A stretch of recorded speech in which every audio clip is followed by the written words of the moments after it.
سلام وحلقة جديدة من برنامجكم تاني تسوية وش مع دكتورة ميناء.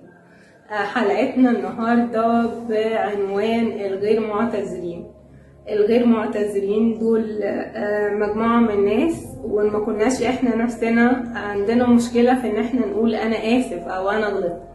وبنعرف في السلسلة دي اللي هتكون الحلقة دي والحلقة اللي جاية عن سبب ان احنا مش بنقدر نقول احنا اسفين او ان احنا بنقر بغلطنا.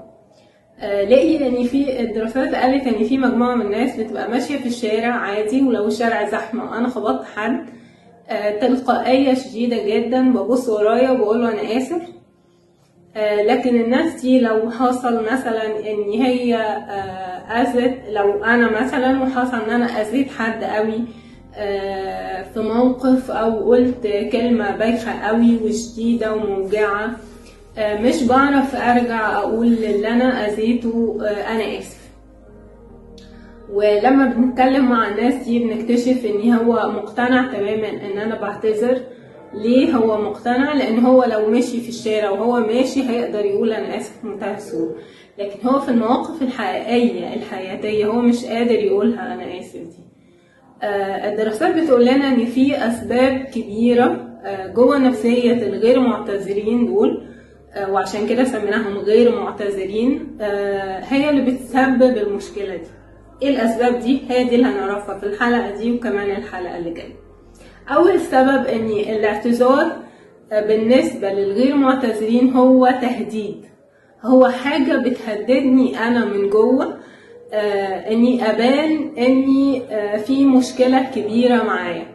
يعني ايه؟ يعني انا لو قلت انا اسف، بالتالي قدام نفسي الصوره اللي انا رسمها عن نفسي ان انا شخصيه مثاليه، ان انا يا بخت الناس اللي حواليا بيا، ان انا ما بغلطش، ان انا يعني ملاك، ان انا كل الناس بتقول يا سلام على هدوءك ويا سلام على لطفك وكل الحاجات دي يعني. ودي الصورة اللي أنا رسمها عن نفسي، إن أنا ملاك، وإن أنا ما بغلطش، وإني كل الناس ممكن تعمل فيا حاجات كتيرة لكن أنا متسامحة جدا، أنا ما عنديش مشكلة في أي حاجة. لما حد بيوجه لي ملامة أو عتاب وبيبقى عليا ان انا اقول انا اسف، انا كده في تهديد نفسي جوايا. لو انا اعتذرت انا بأقر اني انا عندي غلط، وده بيمثل لي انا نفسيا مشكلة، بيمثلني انا نفسيا مشكلة في اني صورتي الذاتية عن نفسي بتبتدي تتهز. فلما تتهز انا بتهز نفسيا. الشخص اللطيف ما بيغلطش، ودي مشكلة بتخليني انا نفسيا مهزوز. الحاجة التانية اني انا نفسيا عندي استعداد كامل اني اتحمل بعض المشاعر ولا اتحملش مشكلة مشاعر الخزي اللي انا بحسها.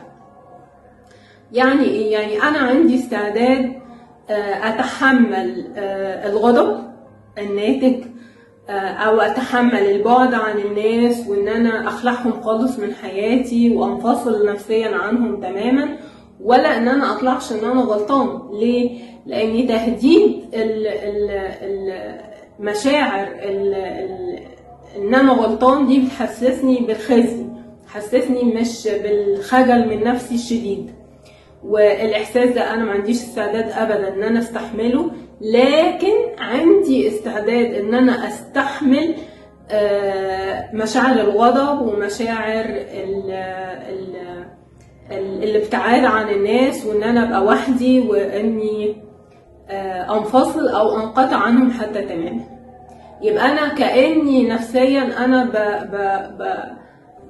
بوزن بين نوعين من الشعور، بين شعور اني اتحمل غضب واتحمل ابتعاد واتحمل وحدة، وبين اني اتحمل ان انا ابقى حاسس اني غلطان، او دي حاجة انا مش بقدر اغفرها لنفسي لان صورتي الذاتية عن نفسي دي بتتهز.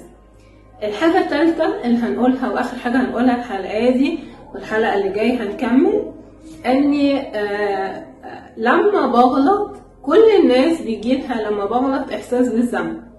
احساس الذنب ده احساس مهم جدا، لانه بيساعدني اني اروح اعتذر واني اصلح من الغلط اللي انا عملته في حق اي حد او في حق نفسي حتى. لكن الغير معتذرين مش بيحسوا بالذنب، لا بيحسوا بايه بقى؟ بيحسوا بخزي وخجل وعار، وده بيخليهم يبالوا مشاعر الغضب والابتعاد والبعد والوحدة عن ان هم يعتذروا. ليه؟ عشان صورتهم الذاتية جواهم ما تتهزش.